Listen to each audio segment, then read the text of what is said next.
Hello friends, welcome back to நம்ம channel. இன்னைக்கு நம்ம கிச்சன்ல பேச்சுலர்ஸ்ல இருந்து சமையல் பிகினர்ஸ் வரைக்கும் யார் வேணா ரொம்ப சுலபமா செய்யக்கூடிய ஹோட்டல் சுவையில சோயா சங்க்ஸ் பிரிஞ்சி எப்படி செய்யறதுன்னு தான் பார்க்க போறோம். இப்போ ஸ்டவ்ல ஒரு குக்கர் வச்சு 2 ஸ்பூன் எண்ணெய், 1 ஸ்பூன் நெய் ஊத்திக்கோங்க. நெய் உருகிறதும் நம்ம எடுத்து வச்சிருக்க பட்டை, கிராம்பு, ஏலக்காய், பிரியாணி இலை, சோம்பு சேர்த்து நல்லா பொரிய விடுங்க.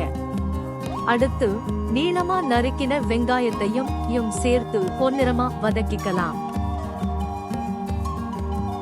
இப்ப இதோட நறுக்கின தக்காளி கூடவே கொஞ்சமா புதினா, கொத்தமல்லி சேர்த்து தக்காளி நல்லா குழைஞ்சு வர வரைக்கும் வதக்கிக்கலாம்.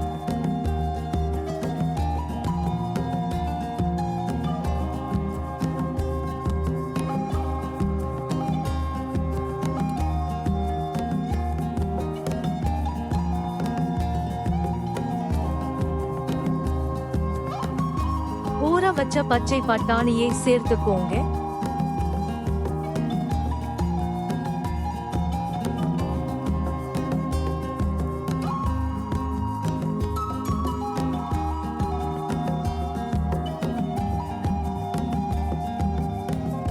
மிளகாய் தூள் தேவையான அளவு சேர்த்துக்கோங்க.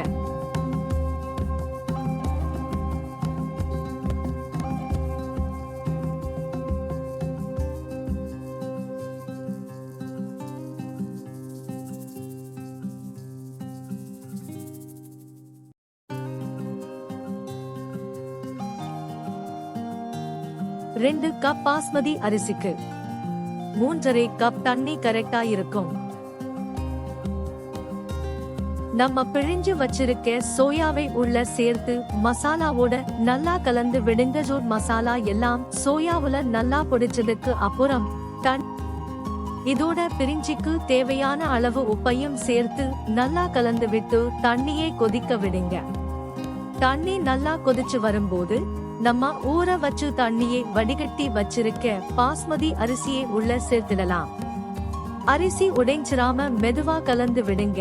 இப்போ குக்கரை மூடி மிதமான தீயில ஒரே ஒரு விசில் மட்டும் விட்டு ஸ்டவ்வை ஆஃப் பண்ணிடுங்க.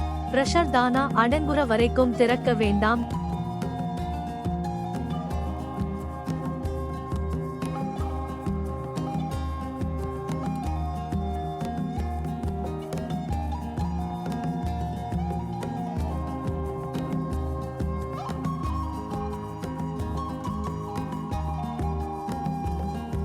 இப்போ பிரஷர் எல்லாம் அடங்கிருச்சு. குக்கரை திறந்து பார்க்கலாம். வா பாருங்க ஃப்ரெண்ட்ஸ், கமகமன்னு வாசனையோட நம்ம சோயா சங்க்ஸ் பிரிஞ்சி எவ்வளவு சூப்பரா உதிரியா ரெடி ஆகியிருக்குன்னு. நீங்களும் உங்க வீட்ல இந்த சுவையான பேச்சுலர் ஸ்டைல் பிரிஞ்சியை கண்டிப்பா ட்ரை பண்ணி பாருங்க.